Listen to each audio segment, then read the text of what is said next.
Voltamos então com o segundo bloco do Fluminense Debate desta segunda-feira, dia 31 de outubro de 2011. Estou aqui na companhia do Paulo Roberto Andel e vamos continuar a analisar especificamente o jogo diante do Ceará, que acredito que ainda tem mais assunto para a gente debater, especificamente em relação à dupla de ataque do Fluminense, Paulo. Fred e Rafael Sobis. O que você tem pensado mais em relação a essa dupla? Como é que você está enxergando? Cada vez mais eles parecem entrosados e nesse final de semana teve uma coisa curiosa, né? O Fred, que vinha marcando gols, inclusive nos últimos 2 jogos que ele tinha atuado como titular, ele havia marcado 5 gols em 2 partidas. Nessa, o Fred ele saiu da área para ser o garçom, mostrando um pouco também que ele sabe servir, uma característica que a gente conhece dele, de voltar à área para poder fazer o tradicional pivô do futebol de salão. O Fred, ele é o cara para levar o Fluminense ao título brasileiro? Olha, eu acho que muito do que o Fluminense conseguiu em tempos recentes se deve à mudança do Fred. Essa mudança, eu acho que foi uma mudança por completo. Foi uma mudança de postura, houve uma questão de dedicação, ao mesmo tempo ele teve as convocações para a seleção brasileira, isso parece que de certa forma o fortaleceu pessoalmente. E, enfim, técnica, talento, todo mundo sabe que ele tem. Precisava que isso ficasse, que isso fosse exercitado, né? Que se exacerbasse isso em campo. E isso tem acontecido. Em relação ao fato que você comenta a respeito do pivô, do recuo, eu creio que nós chegamos a comentar isso em outro Fluminense Debate, algumas semanas atrás.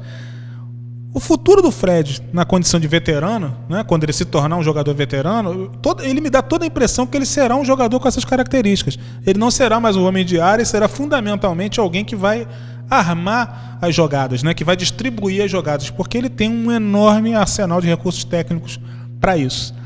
Em relação ao Rafael Sobis, eu confesso que, enfim, em crônicas ou opiniões que eu emiti a respeito do assunto, eu tinha uma certa reserva em relação à vinda do Sobis. Por quê? Porque me preocupou saber que um jogador do quilate técnico dele estava sendo praticamente dispensado do time que o revelou e o consagrou, né? Onde ele é um verdadeiro ídolo, um verdadeiro herói. E, enfim, o Abel fez a aposta no Sobis, ele teve um início tíbio, teve algumas partidas dele que não iam tão legais, mas há 2 momentos do Sobis que são fantásticos nesse campeonato, que se nós formos campeões, esses momentos serão... a gente nem precisa do campeonato para esses momentos serem historicamente guardados. O golaço contra o Atlético Goianiense e o golaço contra o Santos. Esses 2 gols, a meu ver, fizeram do Sobis um novo jogador. Um jogador presente, um jogador atuante, um jogador com poder de faro, exatamente do mesmo jeito que ele era quando nós o conhecemos. É um pouco da recuperação da confiança, né? A gente diz que quem tem confiança no futebol... É o que resolve até o perna de pau às vezes fazer um gol de bicicleta, não é um pouco isso aí? O golaço redime, né? Só o golaço constrói. Quando o Rafael Sobis teve aquela sequência de jogos e de boas atuações e marcando os gols, ele adquiriu uma confiança tamanha que aconteceu exatamente isso no sábado. O Fluminense conseguiu se ver com uma vitória sem gols marcados pelo Fred, mas com outro jogador fazendo às vezes do Fred, né? As 2 finalizações do Sobis nos 2 gols foram muito boas. Há os que acreditam no segundo gol Fernando Henrique. A inevitável tropeço do Fernando Henrique naquela saída tradicional dele num canto em deixar todo o resto do gol aberto, mas faz o gol quem chuta bem. O Sobis viu isso, percebeu, chutou muito bem. Então isso não tira o mérito do Sobis. E o próprio Fernando Henrique, de quem eu já, digamos assim, escrevi muita coisa que nem todo mundo gosta, e já expliquei isso em mais de uma oportunidade, tenho simpatia até por ele, espero que ele siga extremamente bem. Eu só achava que ele não servia para ser o goleiro do Fluminense, ponto. Mas ele teve uma ótima atuação. Ele falhou nesse segundo gol, mas ele teve uma ótima... Sobre a ótima atuação? Sobre a ótima atuação. Não, ele fez... Então vou dizer o seguinte, vamos corrigir. Ele fez boas defesas, ele fez algumas defesas muito boas. Não estava no meio do gol a bola, não foi em cima dele a bola, não? As bolas que ele fez defesa, ele não fez aquela presepada. Mas aí eu trago para você, né? Você que é o nosso criador de verbos, eu trago aqui mais um verbo, né, para a nossa cultura. Fernando Henricou. Ele fez uma jogada típica de Fernando Henrique. Todo mundo que torce pro Fluminense acompanhou o Fernando Henrique durante muitos anos, viu quantos gols nós tomamos dos adversários exatamente dessa mesma forma. O jogador vem pela diagonal, ele quase encosta numa trave e deixa o gol aberto. E acabou acontecendo isso. Diga-se de passagem que, nesse caso do segundo gol do Rafael Sobis, ele nem encostou na trave, né? Ele passou em muito da trave e deixou praticamente o ângulo aberto para meio que, faz, Rafael Sobis, eu sou tricolor, sou da Young Flu, faz lá, eu não quero prejudicar o Fluminense na briga pelo campeonato. Enfim, eu particularmente, eu considero que o Fernando Henrique fez uma atuação abaixo das expectativas, foi espalhafatoso, daquela forma que ele costuma ser, a bola vem no meio do gol, ele tem que espalmar e jogar para longe para poder mostrar que foi uma defesa difícil. Inclusive na Cartola FC, né, que tem aquele joguinho lá da Fantasy Game da Globoesporte.com, eu sempre costumava, quando o Fernando Henrique ele era do Fluminense, colocar o Fernando Henrique no meu time, porque toda bola que vai no gol, para ele é defesa difícil, porque a bola vem em cima dele e ele joga para longe. Mas enfim, achei que ele saiu muito mal no primeiro gol do Fluminense, que foi inclusive por baixo das pernas dele, e no segundo gol ele realmente facilitou. Mas é aquilo, né? Que bom que, na minha opinião, pelo menos, ele cometeu essas falhas para poder ajudar a gente num jogo que o Rosário já havia complicado bastante. Não, eu só queria fazer um pequeno complemento. Falei, realmente os tempos estão modernos e mudados. Porque eu estava aqui na mesa tentando defender o Fernando Henrique e não consegui. Então, enfim, as coisas estão modernizadas, são outros momentos. Eu desejo, do fundo do coração, toda boa sorte ao Fernando Henrique. Longe do Fluminense. Enfim. Mas porque para muitas pessoas é difícil desassociar o jogador, né? Quando você emite uma opinião. Em muitas crônicas, o que eu sempre deixei claro, e aliás, me chamou a atenção, inclusive, que nos jornais dessa semana, no final de semana, ele inclusive declarou que ele saiu do Fluminense por falta de comprometimento.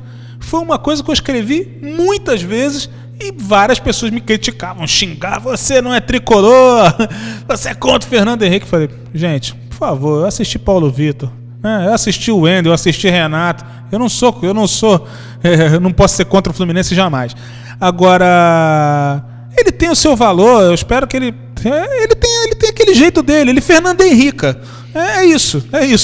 Justiça seja feita, existe o Fernando Henrique para o lado bom e para o lado ruim. Na Libertadores de 2008 nós somos extremamente gratos pelas belas defesas que ele fez, especialmente naquele jogo contra o Boca, que se o Fluminense se classificou para jogar no fatídico encontro com a LDU, devemos muito ao Fernando Henrique. De todo modo, Paulo, vamos analisar um pouquinho aqui também para frente, né? Porque o Fluminense tem um jogo muito importante diante do Internacional no Beira-Rio. O que você está pensando para esse jogo? Qual o time que você escalaria? Só para encerrar a última questão, Fernando Henrique tomou frango no gol do Palermo, mas isso fica para outra história. Vamos falar de Internacional. A partida é dificílima, a gente não sabe se pode contar com ele, Everton, mas terá o Leandro Eusébio de volta. Leandro Eusébio, né? De volta. É dizer, bom, teremos o Mariano e teremos o Carlinhos, daquele jeito, bem Carlinhos de ser, aquela coisa, né? Eu não sei o que esperar contra o Carlinhos, para te ser bem sincero. Porque o Carlinhos, ele me dá uma impressão, às vezes, de fio desencapado, né? Ele tá ali parado, você acha que não tem energia nenhuma, de repente ele dá uma explosão e faz alguma coisa fantástica, ou às vezes o fio fica desencapado 90 minutos, sem a energia ali passando. Mas, como já falei outras vezes, o Carlinhos, ele é um jogador de bons recursos técnicos. Eu acho que se ele conseguisse alinhar essa questão de física, de dedicação plena na partida com o futebol que ele tem, ele estaria fatalmente entre os melhores. Valência tem que estar, né? Eu acho que Valência é fundamental. E claro, né, diante de um Rio Grande do Sul que passou pela fantástica experiência ontem de receber no Estádio Olímpico seu ex-ídolo, nós vamos passar pela mesma situação semana que vem. O ex-ídolo, grande ídolo internacional, é um dos nossos principais atacantes. Fred Sobis na frente, enfim. Falei de Valência. Bom, o Edinho tá nessa, né? O Edinho tá sempre nessa. O Edinho tá na dele ali, né? E vamos de quê? Vamos de Deco. Vamos de Deco no meio, vamos de Sobis na frente. E sobretudo com a alma tricolor, né? Que é o que não pode faltar. O jogo de sábado, foi animador. A gente, né, é fácil dizer o seguinte: vencer o Ceará é galinha morta, é coisa fácil. Não é não, gente. Estádio abarrotado, torcida pressionando, aquele gol bizonho que nós sofremos no começo. O Fluminense mostrou, o Fluminense não é um pré-campeão, ele está longe de ser um pré-campeão, mas ele mostrou futebol de campeão. E eu acho que isso é promissor para a partida do Beira-Rio. Inclusive, eu tenho em mim que o grande mérito do Fluminense também, um dos grandes méritos nesse jogo contra o Ceará, foi a forma de encarar as adversidades. E apesar de viver uns 5 a 10 minutos ali de um certo nervosismo mesmo com o gol do Ceará, o Fluminense depois ele soube se acertar. O Fred deu o passe para o Sobis, que nós já falamos aqui, e a partir dali o Fluminense passou a tomar conta do jogo, a dominar o jogo, especificamente no segundo tempo. Então, eu acho que mais importante para o jogo contra o Internacional é a questão da filosofia de jogo.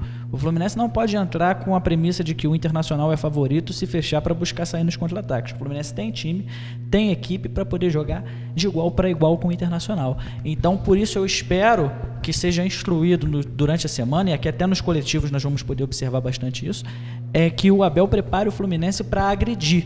Porque, embora o Fluminense não tenha conseguido a vaga na Libertadores de 2005 com o Abel Braga, e a gente sabe, de certo modo, que o Abel queira muito colocar o Fluminense na Libertadores, naquela ocasião, uma Libertadores era muita coisa para o Fluminense. Hoje, Libertadores, pelo menos para o torcedor, e acredito eu também que para o analista, seja mais do que obrigação. Então, o Fluminense ele tem que partir para cima do Internacional, porque elenco e qualidade para isso ele tem. Paulo, pegando agora um pouquinho essa última rodada do Campeonato Brasileiro, nós tivemos em São Januário o Vasco empatando com o São Paulo numa partida espetacular do goleiro Denis. Também tivemos o Corinthians quase perdendo para o Avaí, mas quis o sobrenatural de Almeida, que as coisas não ficassem muito fáceis para o Fluminense. Ele deu a mãozinha dele lá e o Corinthians conseguiu virar, inclusive numa boa partida do daquele shake lá da Gávea, da Alvinegro lá. No sábado, o Botafogo ele já havia ganho com autoridade a sua partida. Com isso, a tabela do Campeonato Brasileiro ficou o Corinthians em primeiro lugar com 58 pontos, seguido de Vasco também com 58, só que o Corinthians ganha no número de vitórias, Botafogo em terceiro, Fluminense em quarto e passamos o Flamengo. Na minha percepção, passar o Flamengo foi muito importante, porque eu estava desde aquele jogo que a gente foi prejudicado, absurdamente louco para passar o Flamengo. Quando eu torci muito, até contrariando um pouco a tendência e a lógica, que o Internacional até ganhasse para poder chegar perto do Flamengo e tirar o Flamengo da zona da Libertadores. Mas, Paulo, analisa para a gente essa rodada aí, quais são as pretensões de cada um desses times e como você enxerga a situação do Vasco especificamente, e o Botafogo, ele ainda tem possibilidade de pensar com o título, porque eu não vejo o Botafogo tão preparado assim psicologicamente para buscar o título, embora ele esteja à frente do Fluminense. Sem puxar a sardinha para as Laranjeiras, eu creio que deveria ter pelo menos ficado claro para parte da análise esportiva convencional que dos postulantes ao título, no final de semana, quem teve a melhor atuação foi o Fluminense. O Vasco, evidentemente não é que tenha jogado mal. O Vasco agrediu bastante o São Paulo, mas não contava com uma atuação espetacular, como você bem disse, do goleiro Denis, mostrando que o São Paulo está muito bem de servido de goleiro para o futuro, né, pelo que tudo indica. Uma escola de goleiros. Escola de goleiros, né, como um dia foi a tradição tricolor, a gente espera que volte a ser. O Corinthians jogou uma partida, teve uma partida com bons momentos, superou o fato de estar jogando com um jogador a menos, né, olhando o Castan expulso, contou com aquele gol fantástico, porque mesmo que a bola não entrasse ia ser gol, é bom deixar isso claro, a bola realmente entrou, mas se não entrasse era gol. Enfim, desses quatro, eu queria falar do Botafogo. O Botafogo venceu, o Botafogo mostrou soberania na vitória, mas não fez uma boa partida. O Botafogo dá sinais de decréscimo técnico. E isso pode ser favorável para nós. O Flamengo, todos viram, né? Eu chego até a rir e imaginar que alguns jornais ainda indiquem o Flamengo como um dos favoritos ao título, o Fluminense que está à frente não seja. Eu não sei de onde parte essa premissa, mas enfim, o Flamengo, até pela matemática, também estaria, eu entendo, brigando pelo título. A diferença é que eu acho que a atuação do Flamengo foi muito ruim e acho que muito prejudicada também pela ausência do Williams, né? Isso quebrou o meio de campo deles e o Grêmio emplacou uma goleada. O Williams, que por sinal parece que não joga mais pelo Flamengo, né? Bom, de toda forma, gente, daqui a pouco a gente continua a analisar os próximos jogos dos nossos adversários no Campeonato Brasileiro e mais outros assuntos que debateremos por aqui. O segundo bloco está fechado, já voltamos.